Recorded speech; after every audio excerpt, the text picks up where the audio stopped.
You generate 10 clips in Luma, burn through your whole monthly plan, and realize Runway would have done the same job for half the credits. Both tools look similar on the surface, but the math underneath is really different. Runway is built for pro-grade production control. Luma is built for fast, realistic drafts on a budget. The question is which one you actually need. Test 1. Output quality. This one really matters because if you're shipping client work, a clip that's not production ready costs you a revision cycle, and revision cycles cost real money. Community benchmarks put Runway's production ready rate at 60 to 70%. So the question is, does Luma even get close to that number? I looked at what both vendor docs and the community actually say here.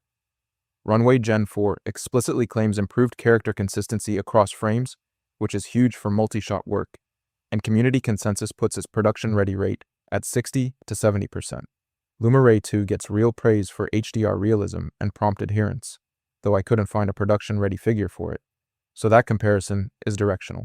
Runway takes output quality, and I didn't expect the character consistency gap to be this clear from the docs alone. Luma's HDR realism is genuinely good, but a 60 to 70% production ready rate versus no comparable figure for Luma puts Runway ahead, and that's 1-0 on the scoreboard. I've spent enough time deep in these tools to know that the credit math bites you before the quality does. Drop a comment below if you've ever hit a credit wall mid-project. Test 2. Generation speed. Under 20 seconds versus roughly 30 seconds per 5-second clip. That gap sounds small until you're iterating on a single scene and running 20 drafts back to back. At that point, 10 extra seconds per clip adds up to over 3 minutes of dead waiting per scene, and that's just annoying. Watch what happens when you run the community-reported benchmarks for a 5-second clip.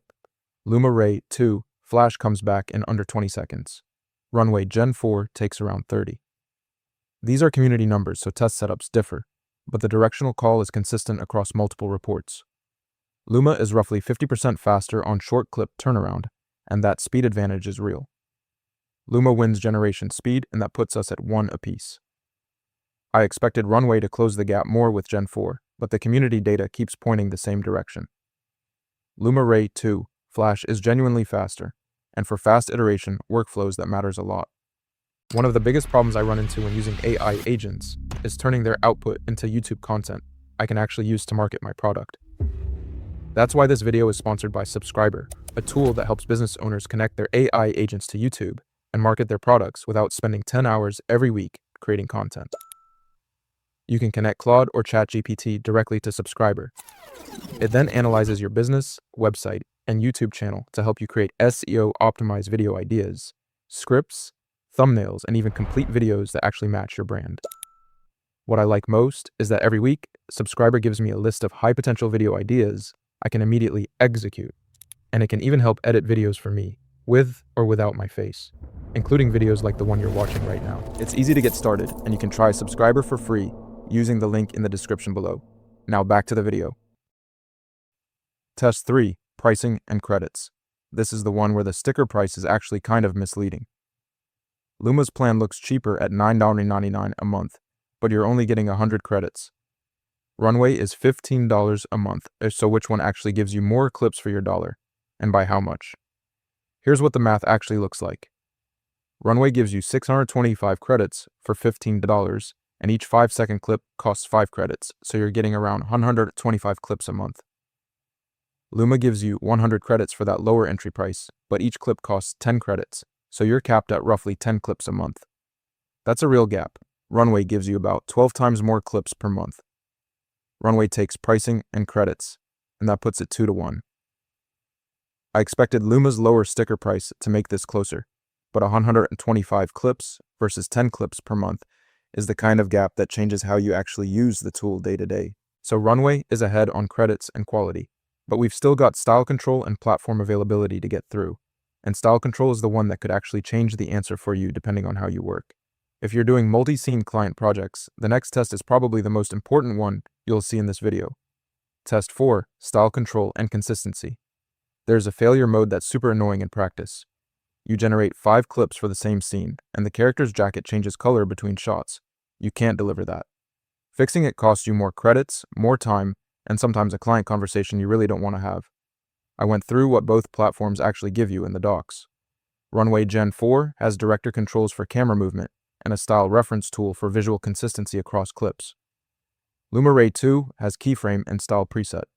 Both have something, but Runway's approach is more granular per the vendor docs, and for multi-shot work, that granularity is the whole game. Runway takes style control too, and that's 3-1. I thought Luma's keyframe tool would be more comparable, but Runway's director plus style reference combo is clearly more built out for professional multi-shot consistency, and that's a real gap for client work.